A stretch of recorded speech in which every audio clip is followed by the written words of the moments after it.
Welcome, everyone. I'm Brainerd Carey. I'm the director of Praxis Center for Aesthetics, and I've also written numerous books for artists, 6 books to date on professional development, making it in the art world demystified, new markets, and a few recent books on social media, fundraising, as well as selling online. Today, I'm going to give a short talk just about artist communities. And what I mean by artist communities is the gathering of artists, right? Part of what I do with Praxis Center is develop classes as well as support systems. In Praxis Center, you can meet tons of other artists. You'll see other people trying to do some of the things that you're trying to do. Have exhibits, go get to museums, find collectors, a whole variety of things. So what I want to talk a little bit about today, though, is the fact that as artists, of course, what we're here to do is to make art and to share it with the world. But also what artists do is build communities. And by that, I mean, there's a variety of ways you could do that. Everything from gathering with people once a week to have talks in a local cafe. And that just means finding 1 or 2 artists to do this. If you don't know 1 or 2 artists, put out, a meeting for artists in whether it's Craigslist or whatever your local media is. But there are other ways also you can help the artist community and help yourself and build a network around you. I would strongly suggest wherever you are in the United States, you look at your state council on the arts. Your state council on the arts has a directory of nonprofits, and there's someone you could potentially partner with as well. So if you're in Nebraska, Nebraska State Council on the Arts, New York State Council on the Arts, etc. Every state has one. In Europe, there's ministries of culture, which you can also partner with. And what you can do is come up with an idea for an alternative space. And an alternative space can be as simple as having an exhibit in somebody's garage, having an exhibit in somebody's apartment. And I don't know if that sounds kind of less than a gallery exhibit, but the fact is, for the last decade, it's been really popular and an exciting way to see art. When artists gather together, they create a show, again, whether it's in a garage or an apartment, there's a kind of excitement to it, a buzz to it, because for one, it's not incredibly geared towards, just sales, and it's also just about people gathering together and enjoying themselves. And when you gather together with 5 artists, 10 artists for a group show, you are building a community. And that community also invites all their friends. So then what happens is you have a great opening and sales can potentially be made.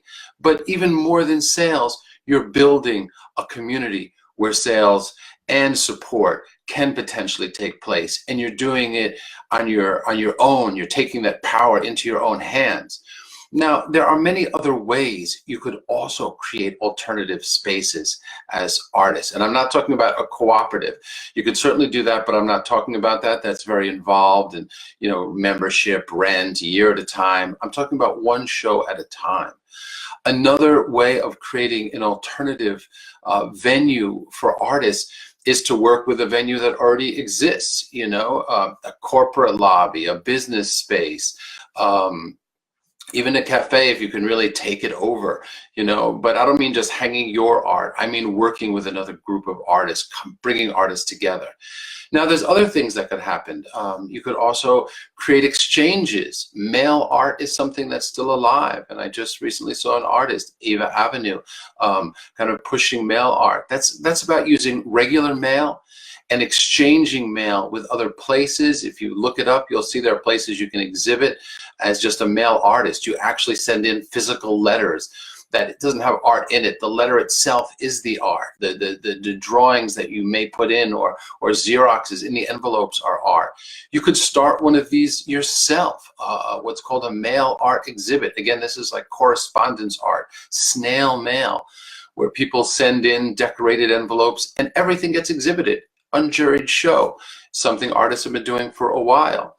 I was just talking with Adam Simon the other day, an artist that started something called 4 Walls, because he felt that what was lacking in exhibitions with artists is a conversation. Let's talk about the art. So he would mount exhibits in friends' lofts, apartments, wherever it was, and they would only be for one night. one day, one night exhibitions. People would get together, they would talk about the art, they would have a good time. And some artists' careers seem to have been launched just from that. But it's about the conversation that Adam was creating. So I have a lot more to say on this topic, but I want to leave you with those ideas for today. Ideas like Four Walls, which Adam Simon did. Eva Avenue is now picking up the trail of mail art and doing more of that, where you send mail to each other, physical mail, and it's a way of exchanging art. And you can also have an exhibit of the work that comes in, of just, you know, physical work that's in envelopes as well as the envelopes. And you can also create collaborative exhibits that go on for a week or two in an apartment or a studio. So there are more ideas. Certainly artists put together granting agencies, artists put together all kinds of exciting ideas that create community. Again, I will be talking more on this, but I wanted to share that with you today.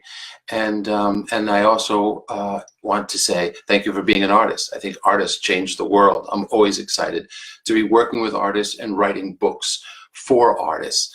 The group that I run, Praxis Center for Aesthetics, if you're not a member already, you can consider being a member.